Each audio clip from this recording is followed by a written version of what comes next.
to my Facebook page. It's my pleasure to introduce to you Jennifer Lundquist, who I've met through my Facebook connections. And Jennifer is an artist, but also has her own experience with cancer in her family.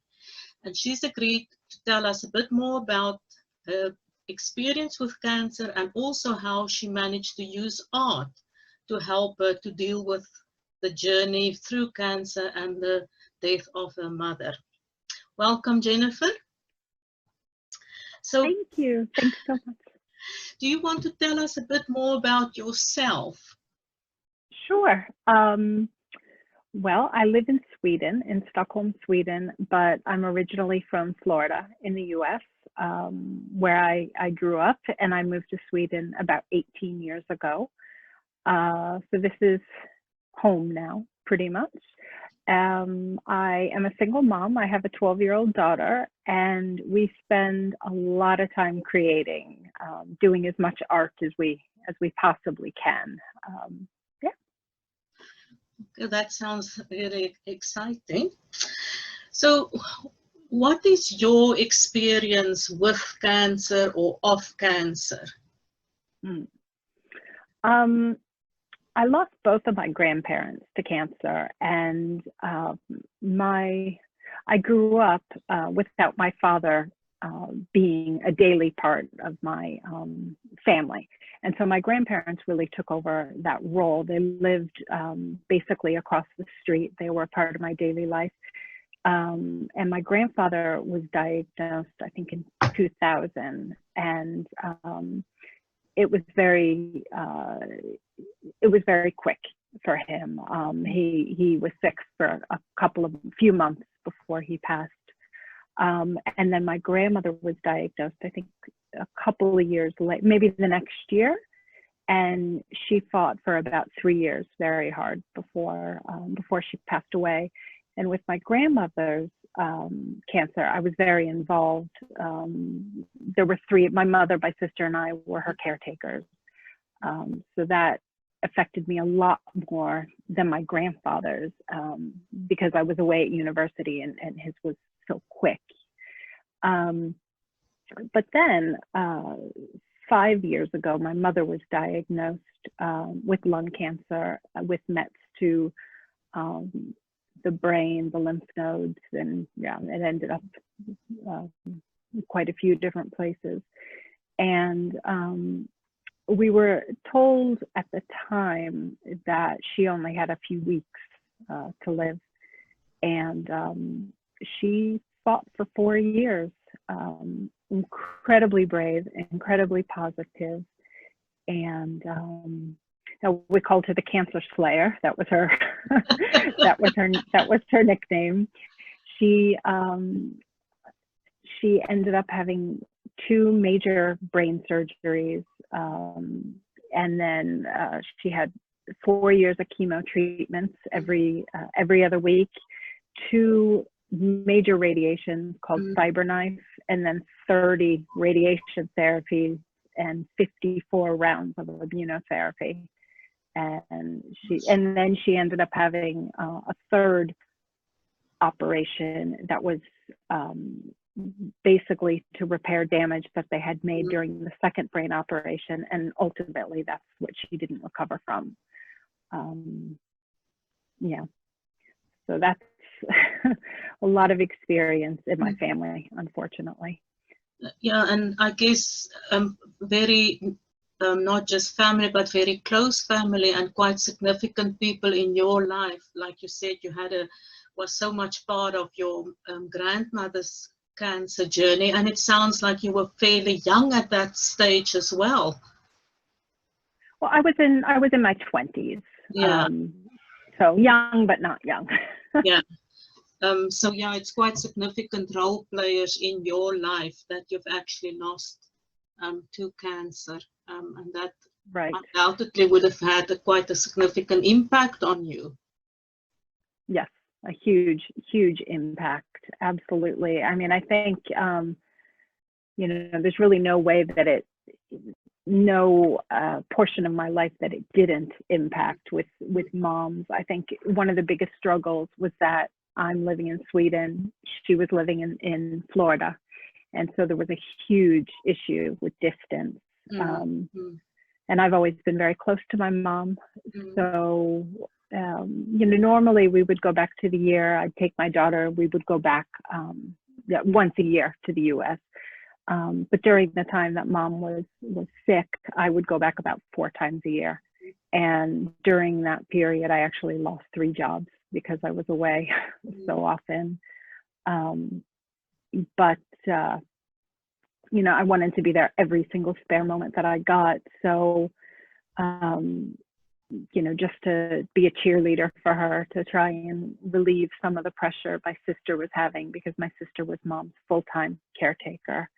And I know how difficult that was. In the U.S., the way that the medical system is set up, even though my mom had these brain surgeries, she would actually be released from the hospital 24 hours later without any home care. So everything falls on the caretaker, if you have one. And if you don't, I don't even know what you do. But my sister was trying to hold down a full-time job and take care of mom and navigate the system, which is not a very easy one. Yeah. And I think what you're actually highlighting here, Jennifer, is probably something that a lot of people that would watch this and listen to this struggle with. It's that where you want to make that commitment to support and care for the loved one, but the impact it has on the rest of your life, and where that understanding of the commitment you want to make is not always there. And like you rightly said, it impacted on you losing your job because you couldn't, look after your mother and keep down a full-time job. And I think that must be a struggle that a lot of people in your position would have and would be torn between. Yeah, and I consider myself quite blessed because I was able to go home as often as I did, and there was no question I would lose a million jobs to be able to be there at mom's side as often as I could. But for some people, it's not even an option. So I'm quite lucky in that respect. Yeah, and that just highlights the impact that it has not on the cancer survivor or person diagnosed, but also the impact it has on the broader family and loved ones. Which I think is such a key theme with people fighting cancer. So you've been an artist. So how long have you been an artist? Oh, I think all of my life, really. I mean, my mom was an artist. She was a professional artist. My grandfather was an artist. In fact, when mom did pass away, my sister and I set up a trust fund to be able to send students to art school in mom's name. So that's what meant the most to mom. So that's how we wanted her legacy to kind of live on. But I think I've been an artist pretty much all of my life. And now, because of COVID and everything that's happening in the world, I'm trying to make the switch from a hobbyist, I suppose, to a professional, and actually, make that my livelihood, because it's what I feel the most passionate about. And I think in my case, I've suffered from depression off and on for most of my life. My mom's diagnosis hit me really, really hard. And living in Sweden, unfortunately, mental health still carries a huge stigma. And I wasn't really able to get that much help. I had, medications and pills thrown at me, but no therapy. I think for grief after mom passed, I was given 1 session where I was basically told, unfortunately, people pass away and we need to get on with our lives. And so it took a couple months. I couldn't even enter my studio for a couple months. But after a couple of months, I found myself, returning to my art, and that was my therapy. That's how I got through it. So, Jennifer, before with your experience with mom, and obviously the huge impact it had on you from a mental health point of view as well, what sort of paintings that you make prior to mom's illness? Oh, I've always painted, and I've always done a lot of mixed media, which basically means using, paint and ink and papers and, everything. But my art was always happy, I think, bright colors, something you'd just find in any store or in IKEA. There was really no meaning behind any of it. I loved doing it, and it was, beautiful art, but it didn't really hold meaning. It was just for the aesthetic aspect, I think. And now it is completely shifted, where I think there's deep emotional meaning in the work that I'm creating now. So it's interesting how you say that the way you paint, the way you experience your art is completely different now. Can you perhaps explain for people that don't paint or has never painted the process? When you actually decide to make a painting, what goes through your mind? What's the thought process before you actually create something? It depends, from day to day. Usually, what I'll do is listen to music, and I think whatever music I'm listening to really, helps put me into a specific mood. Music just transports me immediately. And when I'm feeling sad, I tend to gravitate towards blues and grays and those colors. And I think these days, a lot of my work has the sadness to it. One thing that I've noticed is that before mom, I never painted people. I think because there was never really that much emotion in my work. I would kind of stray away from faces. I found that really scary.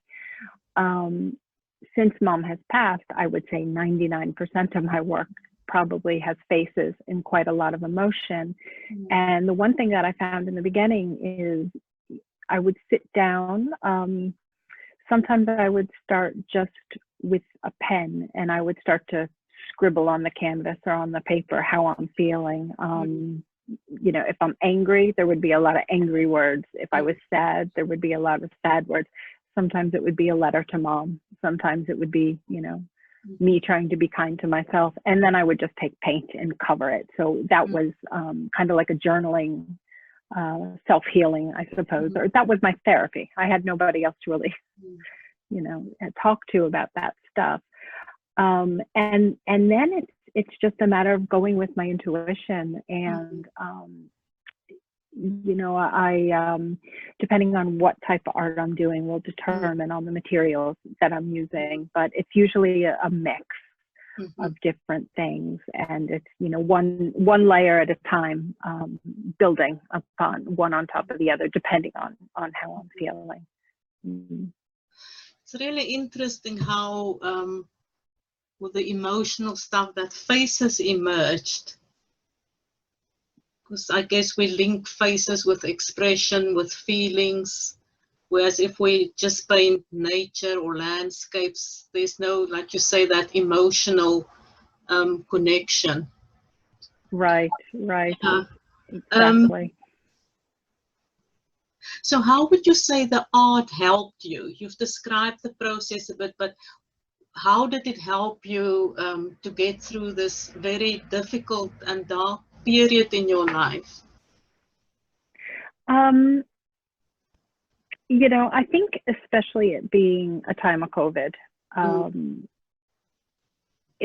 this whole grieving process has been extremely lonely. For example, for mom's funeral, it was literally myself, my sister, and my daughter. Nobody else could come, not my mom's brother, not any of her friends. So that there were no hugs. There was no comfort. There was no one to cook meals for us or listen to us cry. We came home from the funeral, and it was literally getting the bed, the hospital bed, back to hospice, and getting rid of all the medications and so ourselves. So there was no break. There was no comfort. The last hug I have had, aside from my partner and my daughter, was from a hospice worker. You know, as mom was passing. So it's been extremely lonely. And I've realized that I can talk to friends, but they'll only listen for so long. And then you notice that they're starting to get uncomfortable. I'm the type of person that wears my heart on my sleeve, and I am very open with my feelings and my thoughts. And I noticed that when I would talk to my friends, or when I would post on, you know, my social media, you know, today's a bad day, I'm feeling really sad, I'm missing mom, people would generally just say, it'll get better, you know, it gets easier. Nobody ever really wanted to listen. And it's like I was expected to put this brave face on, and just internalize all of those emotions. And because I couldn't have therapy and, you know, talk therapy, just the pills, I found myself turning pretty much every day to my art studio and just painting away those emotions. And like I said, scribbling down the words, listening to music to help me get those emotions out. And it was really a process, a long process for me. It absolutely was, or still is, you know, therapy, where I can process everything that I'm thinking and feeling. And once I process it and get it out, I can start to move on from it. I guess similar in a way as it would be if you were sitting down and talking to a therapist or a friend that really wanted to listen. And I'm not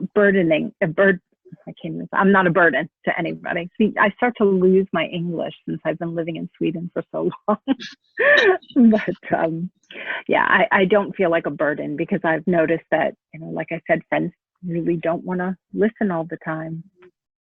Yeah, I think what you emphasizing is actually a very important thing, and often it's about people's own fears and uncertainties about death and how they might deal with death. And it's almost like they avoid the person that's bereaved because they don't really know how to manage it. And sometimes it might just be like you say, just listen to me, just let me talk.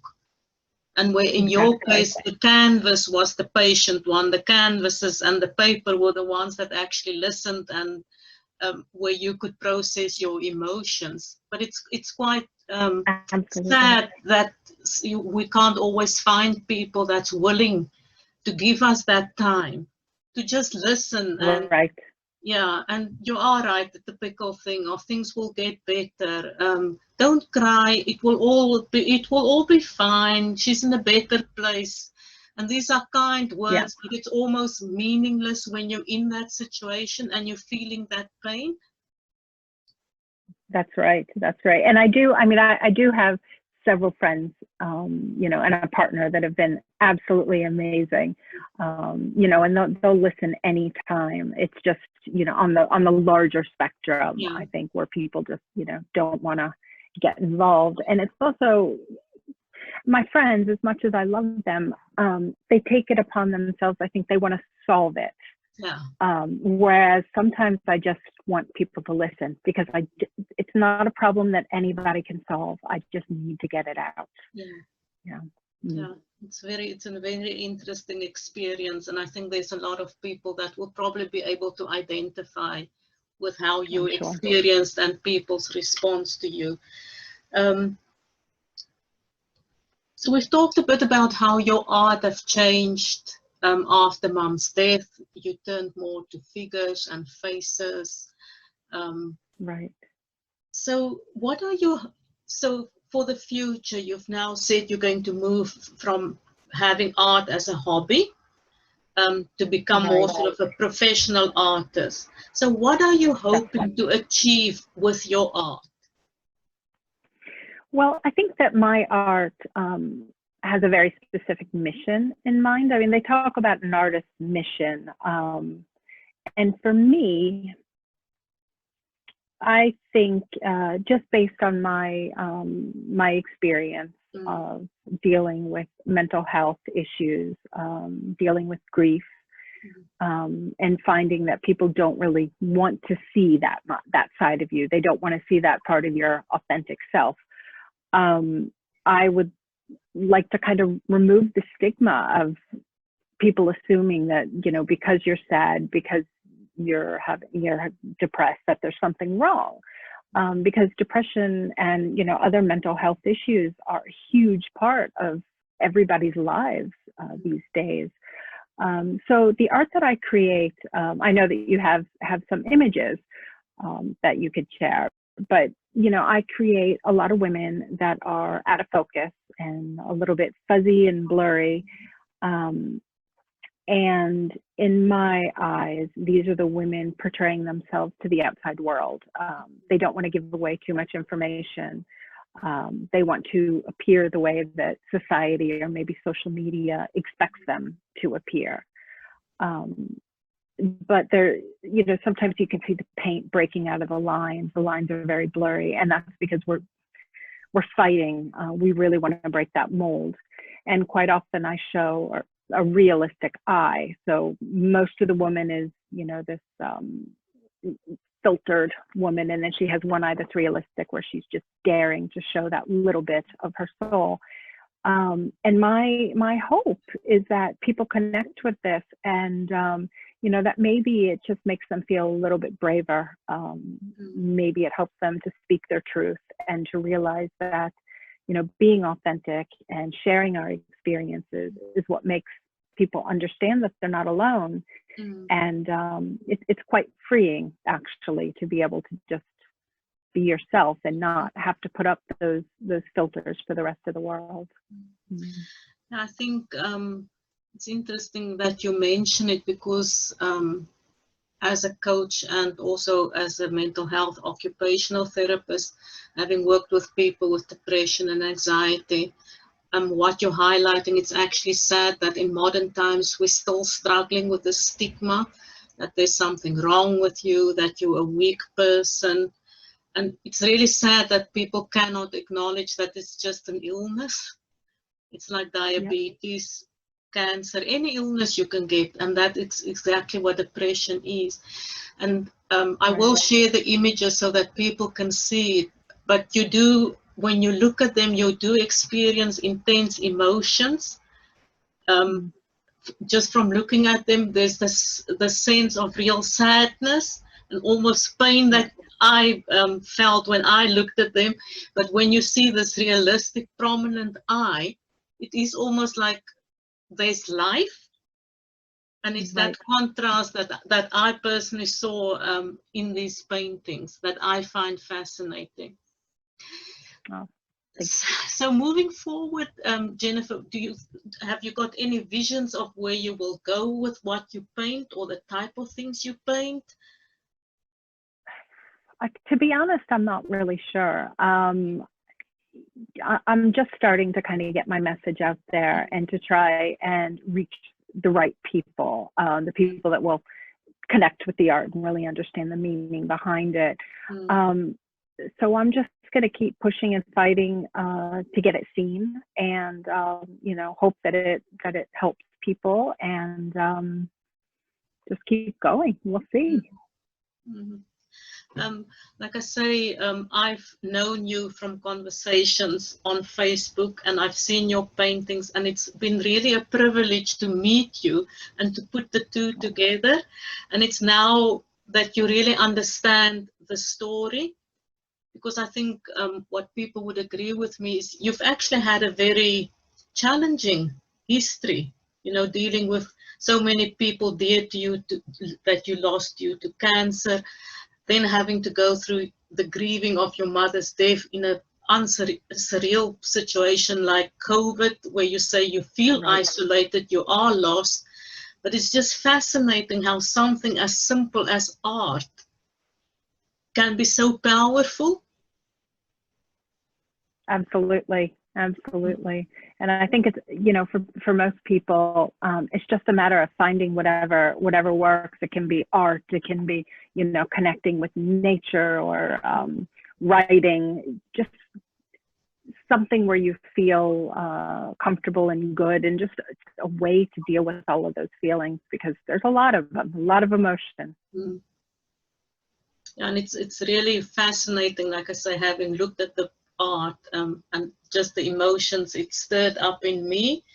And now that I know your whole story, it just makes so much more sense. And I can understand the intensity, the pain, but also the vision for the future. Right. So what advice would you give to people that's been on a similar journey, somebody that's suffered from depression and might not feel as positive about the future like you do? Because it is sometimes difficult, you know, to see a future for yourself. And you've had a long history of dealing with depression, but you've managed to build a life for yourself. So what advice would you give to people? Right.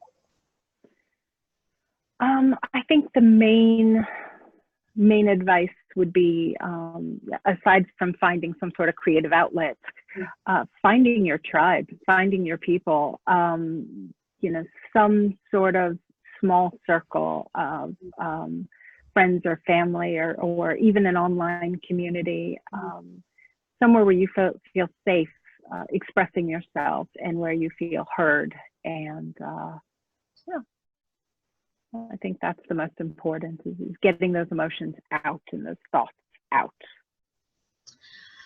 So besides your art, is there any other plans you had for the future? Another journey you would want to embark on, or will art be that niche now? I think art is the biggest thing. The art is definitely the biggest thing. Travel would be nice again, especially now with Mom passing during COVID. We haven't been able to take care of any of the legal aspects. Her house has remained untouched. So there's a lot that needs to be done, which makes it difficult as well, because I've just hit 7 months and there's still all this stuff, you know, hanging over me. So I think that's actually the first thing that I want to do when I'm able to travel again, is just to, you know, finish all this up so I can move forward on that level as well. But definitely art is what's in my future.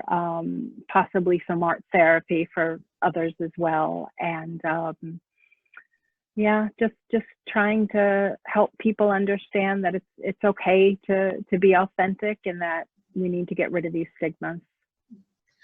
Jennifer, thank you so much for sharing your story. And I definitely think if people listen to your story and they look at your art, that they'll be able to make that connection, because I think it's really difficult to just look at your art in isolation. Because I don't think it makes as much sense as when you put the real life story with the art. And like I said, for me, certainly, it's just made so much more sense now when I look at your pictures. And like I say, I can feel the emotion. It really stirs up emotion in me. And yeah, thanks for sharing an amazing story with us. I mean, I think it's a story of real sadness and challenges, but a story of hope with a really good and positive outcome. And I do thank you for letting me share it. And I wish you all the best and hope all your paintings sell. Thank you so much. Thank you.